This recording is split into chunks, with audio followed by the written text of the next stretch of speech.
Livro 2. A jangada de Ulisses. Ulisses despede-se de Calipso. No mesmo dia em que Atena chegava a Ítaca para animar Telêmaco e aconselhá-lo a partir para Pilos, para se informar sobre o pai, outro deus voava para longe do Olimpo, em direção a outra ilha, com uma mensagem de Zeus. Era o deus Hermes, mensageiro dos deuses, que, tal como Atena, também calçou suas sandálias aladas e se lançou velozmente dos píncaros do Olimpo. Sobrevoou o mar como uma gaivota até chegar a Ogígia, uma ilha remota onde só viviam duas pessoas, uma deusa e um homem, Calipso e Ulisses. Calipso vivia numa enorme gruta, tão grande que tinha várias salas e até lareira própria.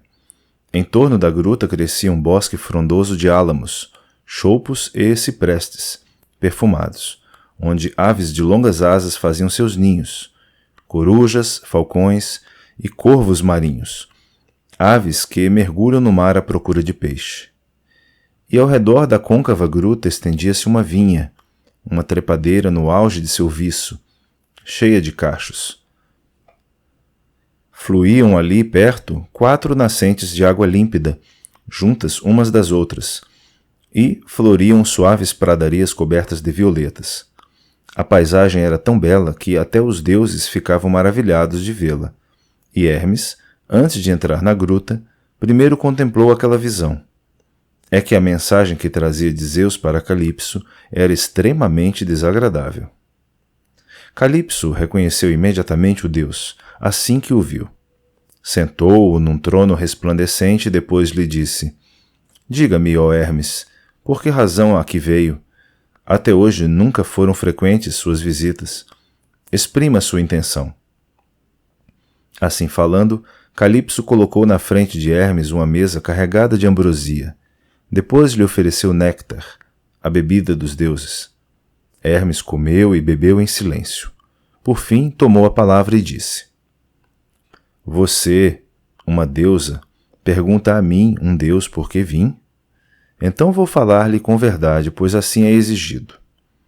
Foi Zeus que aqui me mandou, mas a minha revelia, pois quem atravessaria de sua livre vontade tal extensão de água salgada?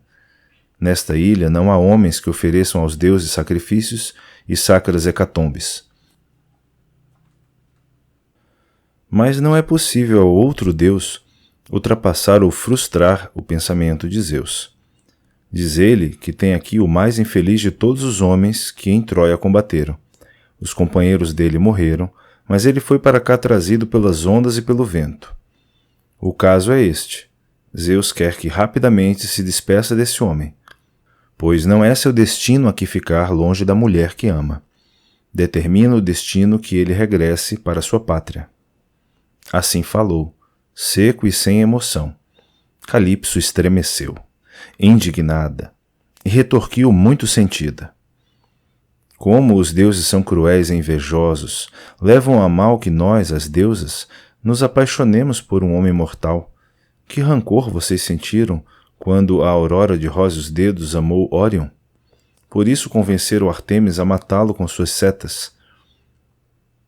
E quando Deméter amou Iasion? Zeus percebeu depressa e logo o matou com um relâmpago candente. E assim sucede agora comigo. Grande é seu rancor, ó deuses, porque amo um homem mortal. Mas fui eu que o salvei, quando ele aqui chegou sozinho, montado numa tábua, pois Zeus estilhaçara a nau com um relâmpago no meio do mar. Tinham perecido todos os outros companheiros, mas ele foi para cá trazido pelas ondas e pelo vento. Amei e alimentei Ulisses. Prometi-lhe que o faria imortal e que ele viveria para sempre sem envelhecer. Mas, de fato, não é possível a outro deus ultrapassar ou frustrar o pensamento de Zeus. Que Ulisses parta, se é isso que Zeus quer e exige. Mas não serei eu a dar-lhe transporte. Não tenho naus providas de remos nem tripulação que possa levá-lo sobre o vasto dorso do mar. Mas de boa vontade vou dar-lhe conselhos. Nada ocultarei para que, inteiramente ileso, ele regresse para a terra-pátria. Hermes, insensível, respondeu à deusa que falara com tanta exaltação. Mande-o então embora, receie a ira de Zeus, e que contra você ele não se zangue no futuro. Assim falando, levantou-se e partiu. Calipso saiu da gruta e foi à procura de Ulisses. Encontrou-o sentado na praia, com os olhos marejados de lágrimas. Gastava-se nele a doçura de estar vivo, chorando pelo regresso. E já nem Calipso, deusa divina, lhe agradava. Por obrigação ele dormia de noite ao lado dela na côncava gruta. Era ela, e não ele, que assim o queria. Mas de dia ficava sentado nas rochas e nas dunas, torturando o coração com lágrimas, tristezas e lamentos. E com os olhos cheios de lágrimas olhava para o mar. De pé, junto dele, falou-lhe Calipso com amor. Vítima do destino, não chores mais. Não gaste assim sua vida. Com boa vontade vou mandá-lo embora. Vá agora com um machado de bronze cortar grandes troncos para fazer uma ampla jangada, que o levará sobre o mar. E eu lhe darei pão, água e vinho que alegra o coração, para assim manter longe de você a fome e a sede. E roupas lhe darei também, e enviarei ainda um vento favorável para que inteiramente ileso você regresse para a terra-pátria. Se é isso que querem os deuses, que o vasto céu detém. Mais poderosos são eles do que eu para determinar e cumprir. Assim falou. Estremeceu o sofredor Ulisses, que não queria acreditar no que ouvira. Desconfiado, disse-lhe: Não é na despedida que está pensando, ó deusa, mas em outra coisa. Você me diz para atravessar numa jangada o abismo do mar, perigoso e temível, coisa que mal conseguem naus velozes. Contra sua vontade é que não embarcarei em jangada alguma, a não ser que você, ó deusa, ouse jurar um grande juramento, que não preparará para mim nenhum outro sofrimento. Assim falou, e sorriu Calipso, deusa divina, acariciando-o com a mão.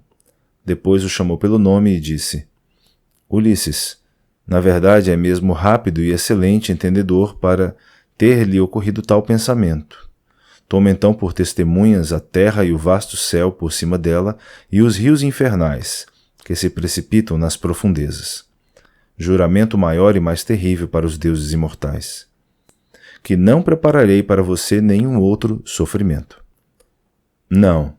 O que penso e aconselho é aquilo que pensaria em proveito próprio. Minhas intenções são bondosas. No meu peito não tenho um coração de ferro.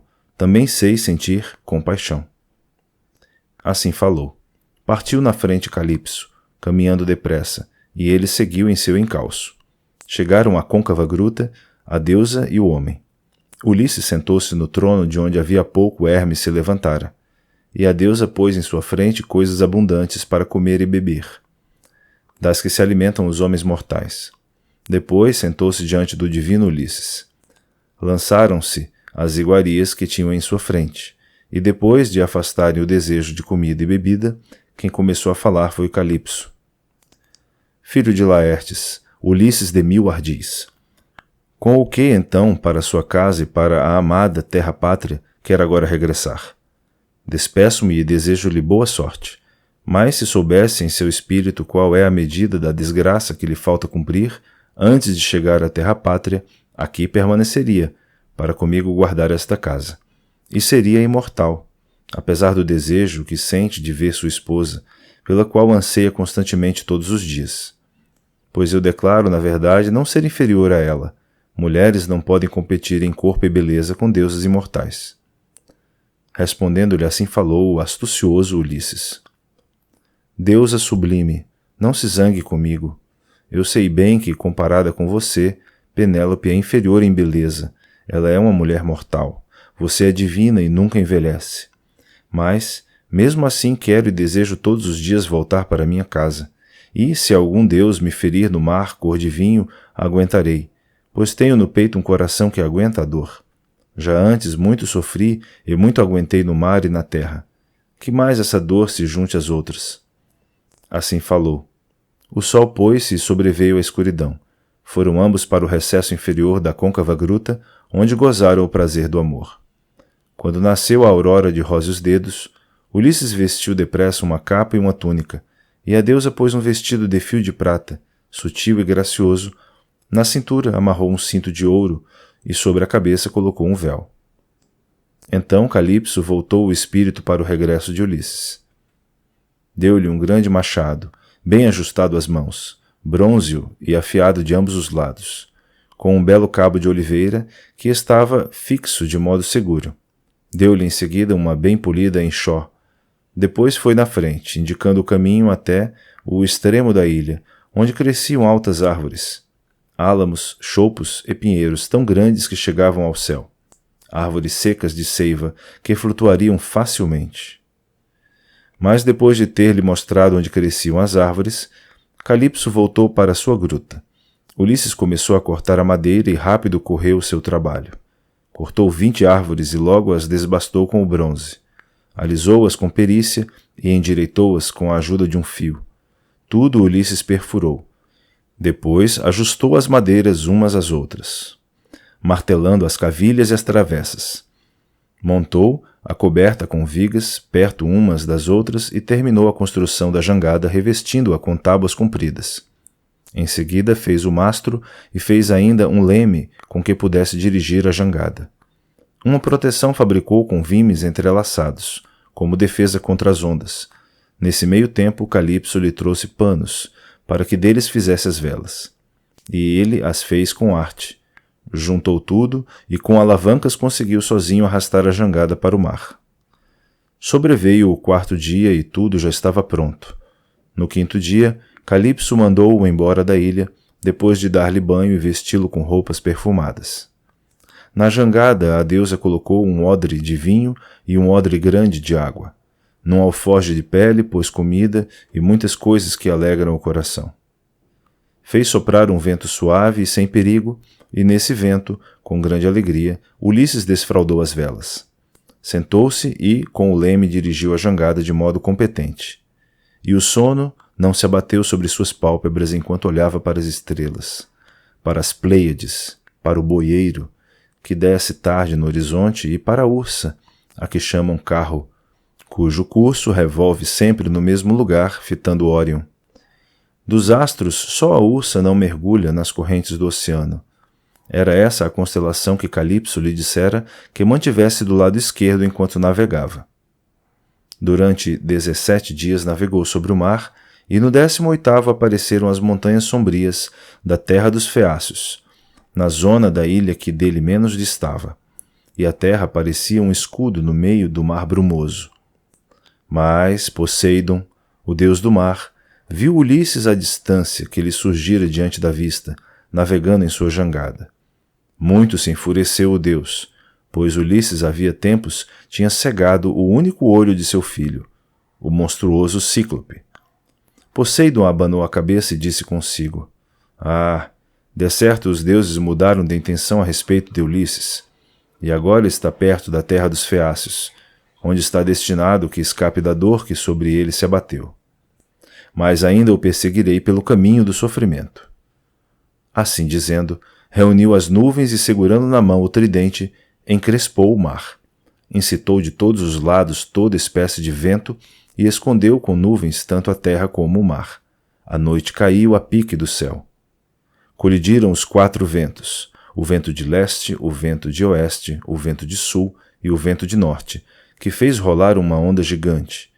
Então, enfraqueceram os joelhos de Ulisses, que, desesperado, assim disse a seu próprio coração: "Ai, pobre de mim, o que estará para me acontecer? Receio que seja verdade tudo o que me disse a deusa, pois ela me declarou que, antes de chegar à terra-pátria, no mar teria eu muito que sofrer. Tudo isso agora se cumpre. Tais são as nuvens com que Zeus enche o céu, e agitou também o mar, fazendo colidir as rajadas de toda espécie de vento. A morte está garantida. Ó, 3 e 4 vezes bem-aventurados os gregos que morreram em Troia! Quem me dera que com eles tivesse também eu morrido, teria tido ritos fúnebres e nobre fama, mas agora vou ter uma morte deplorável." Não tinha acabado de proferir essas palavras quando o atingiu de cima a onda gigante, precipitando-se com força terrível. e imediatamente a jangada entrou em um redemoinho. Ele mesmo caiu no mar, afastado da jangada, deixando cair o leme da mão. Partira-se o mastro ao meio devido à força terrível das rajadas da tempestade, e lá longe no mar caiu a vela. Debaixo de água ficou Ulisses bastante tempo, pois não conseguia voltar à tona devido ao ímpeto da onda. Além disso, pesavam as roupas que Calipso lhe dera. Finalmente voltou à tona e da boca cuspiu a amarga água salgada, que escorria abundantemente de sua cabeça. Mesmo assim, em apuros, não se esqueceu da jangada. Esforçou-se para alcançá-la nas ondas e agarrou-a, sentando-se em cima dela para assim escapar da morte. A forte ondulação levava consigo a jangada em várias direções. Tal como no outono o vento de norte arrasta cardos e acantos pela planície e ao rolarem se juntam uns aos outros. Assim os ventos arrastavam a jangada pelo mar em várias direções. Ou o vento de sul a lançava ao vento de norte para ser ele a arrastá-la, ou então o vento de leste a atirava ao vento de oeste para ele se lançar atrás dela. Foi então que o viu a deusa Leucoteia, que antes fora uma mulher mortal, mas foi depois transformada pelos deuses em deusa marinha. Apiedou-se comovida de Ulisses, que tanto sofria. Emergiu do mar, pousou na jangada e a Ulisses dirigiu estas palavras: Vítima do destino, faça agora como lhe digo. Parece bom entendedor. Tire já essas roupas e deixe que a jangada seja levada pelos ventos. Nadando com os braços, se esforce para alcançar a terra dos feácios, onde a seu destino salvar-se. Tome agora este véu imortal e amarre-o debaixo do peito. Não tenha medo. Nada irá sofrer e não se afogará. Mas assim que com as mãos tiver tocado a terra firme, desamarre de novo o véu e atire-o no mar, para longe da terra, voltando as costas. Assim dizendo, a Deus ofereceu-lhe o véu e mergulhou de novo no mar agitado de ondas, semelhante a uma gaivota, e a escura onda a escondeu. Então refletiu Ulisses, falando desanimado a seu próprio coração. Ai, pobre de mim! Será de novo um dos imortais a enganar-me, dizendo para eu abandonar a jangada? Mas não me deixarei ainda convencer, pois longe está a terra que vi com os olhos, onde ela disse que me salvaria. Não, é isto que farei, isto parece-me a melhor coisa. Enquanto as madeiras permanecerem bem amarradas, aqui ficarei e enfrentarei os sofrimentos. Mas quando as ondas tiverem estilhaçado a jangada, então tentarei nadar, visto que não há outra solução melhor. Enquanto Ulisses pensava essas coisas, Poseidon fez surgir uma onda gigante, uma onda terrível e perigosa que se arqueava por cima dele e o levava. Tal como um vento forte espalha um monte de palha seca, atirando-a por aqui, por ali e por todos os lados. Assim a onda espalhou as pranchas da jangada. Mas Ulisses subiu em uma das pranchas, como se montasse em um cavalo, e tirou as roupas que lhe oferecera a divina Calipso. Em seguida estendeu e amarrou no peito o véu e atirou-se à água, de mãos estendidas, preparado para nadar. O deus do mar viu-o, abanou a cabeça e assim disse: Vá agora pelo mar, irá ainda sofrer muitas dificuldades até que chegue à terra dos homens, mas não penso que se queixe da insuficiência de suas dores. Assim falando, o deus incitou seus cavalos de belas crinas e foi para Egas, na Samotrácia, onde tem o glorioso palácio. Com a retirada de Poseidon, Atena, que antes não quisera afrontar o tio, impediu os caminhos dos outros ventos, a todos ordenando que cessassem e se acalmassem. Mas fez soprar o rápido vento de norte. Diante dele, rebentaram as ondas, para que Ulisses pudesse chegar à terra dos feácios, fugindo assim da morte e da desgraça. Durante 2 noites e 2 dias foi levado à deriva pelas escuras ondas, e muitas vezes diante dos olhos lhe surgiu a morte. Mas, quando a aurora de belas tranças trouxe o 3º dia, foi então que parou o temporal e sobreveio uma calmaria sem sopro de vento. Ulisses viu que já estava perto da terra ao olhar de relance em frente, enquanto o elevava uma grande onda. E, tal como é bem-vindo um sinal de vida no pai, que os filhos viram acamado e sofrendo grandes dores durante muito tempo, definhando e já quase o tocando à morte, assim a Ulisses a terra e as árvores pareciam uma maravilhosa visão. e nadou com mais afinco, desejoso de pôr pé em terra firme.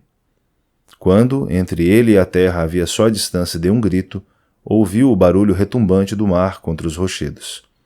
É que as enormes ondas rebentavam na terra firme com terrível bramido, e contra tudo lançavam espumas salgadas. Não havia portos onde as naus se abrigassem, nem enseadas. Projetavam-se promontórios, arribas e rochedos. Então se enfraqueceram os joelhos de Ulisses. Desesperado, assim disse a seu próprio coração: agora que além da esperança Zeus me fez ver a terra, e aqui cheguei tendo atravessado este abismo, não se vê maneira de sair do mar. Do lado de fora estão ásperos rochedos em torno dos quais as ondas bramam com um ruído estrondoso. A rocha é escarpada e o mar chega mesmo até a terra. Tenho medo de que, ao tentar sair da água, uma grande onda me atire contra o penedo rochoso. Assim será vão o esforço. Mas se eu continuar a nadar em frente, na esperança de chegar a praias com ondulação lateral ou portos do mar, receio que de novo me arrebate o vento da tempestade e que me leve com profundos gemidos para o mar cheio de peixes, ou que algum deus do mar mande contra mim um temível monstro marinho. Sei como me quer fazer sofrer o deus Poseidon. Enquanto pensava essas coisas no espírito, uma grande onda atirou-o contra a costa rochosa.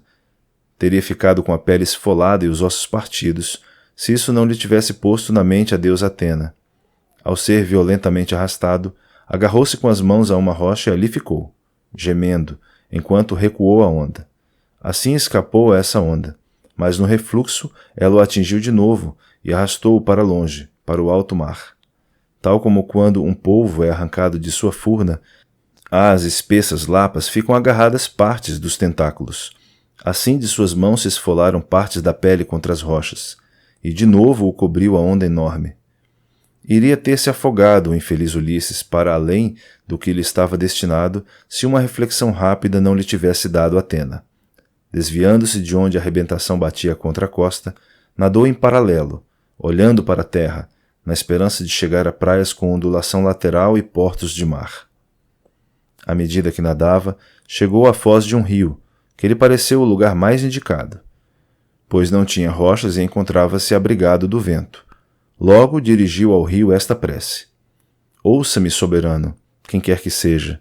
De você me aproximo como fugitivo do mar e das ameaças de Poseidon. Até para os deuses imortais é venerado o homem que chega depois de andar perdido, como eu agora chego, junto de sua corrente, depois de dores incontáveis. Compadeça-se, ó soberana. Assim falou. De imediato o deus fluvial fez cessar a corrente. Reteve as ondas e espalhou a calmaria. Assim o trouxe a salvo até a embocadura do rio. Então cederam os joelhos e as possantes mãos de Ulisses. O mar o esmagara. Todo o corpo estava dorido, e água salgada corria-lhe da boca e das narinas. Jazia sem fôlego, incapaz de falar, incapaz de se mexer. Apoderara-se dele um cansaço colossal. Quando voltou a si e ao peito regressou o alento, desprendeu do corpo o véu da deusa marinha e deixou que caísse no rio que fluía em direção ao mar. Uma onda forte levou-o na corrente e de imediato Leucoteia recebeu o véu nas mãos. E afastando-se do rio, Ulisses ajoelhou-se num canavial e beijou a terra dadora de cereais.